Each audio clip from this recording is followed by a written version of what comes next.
കൊണ്ടുപോടോ. എനിക്ക് ദേഷ്യം വന്നാലുണ്ടല്ലോ. അപ്പം ദേഷ്യം വന്നിട്ടില്ലേ? പാത്രത്തിനോടാണെന്ന് തോന്നുന്നു. 2 ദിവസമായിട്ട് സൂത്രന് പെട്ടെന്ന് ദേഷ്യം വരുന്നുണ്ട്. ആ, മെനിഞ്ഞാന്ന് ഒന്ന് വീണു.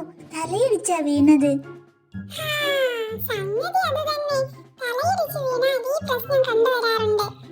സൂത്രന്റെ പ്രശ്നം ഞാൻ ഇപ്പം കണ്ടുവരുന്ന വഴിയാ.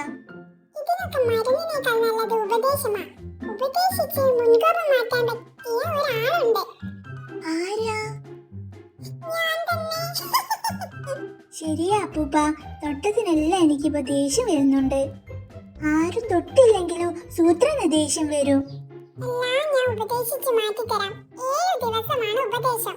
ഓരോ ദിവസവും ഓരോ മരുന്ന് വെച്ച് തന്നാൽ മതി. ശരി, ഇന്നത്തെ ഉപദേശം തുടങ്ങാം. ഈ മുൻകോപം എന്ന് പറയുന്നത് ഒരു ഓട്ടക്കാരനാണ്. മുൻകോപം എപ്പോഴും മൂടി മുന്നിലെത്താൻ നോക്കും.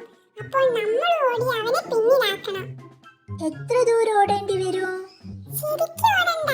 ഓടി ഓടി മുൻകോപത്തിന്റെ മുന്നിലെത്തിയെന്ന് മനസ്സിൽ വിചാരിച്ചാൽ മതി. അപ്പോൾ മുൻകോപം പിൻകോപമാകും. പിന്നിലായപ്പോൾ കോപം നാണിച്ച് സ്ഥലം വിട്ടോളും. അതുകൊണ്ട് മുൻകോപത്തെ തോൽപ്പിക്കാൻ മനസ്സിൽ ഓട്ട മത്സരം നടത്തുകയാണ് ചെയ്യേണ്ടത്. മനസ്സിലായോ? ആയി. ഇന്നത്തെ ഉപദേശം കഴിഞ്ഞു. ഇനി നാളെ വരാം. ഇന്നലെ പറഞ്ഞതൊക്കെ ഓർമ്മയില്ലേ? ഇന്ന് രണ്ടാമത്തെ ഉപദേശം തരാം.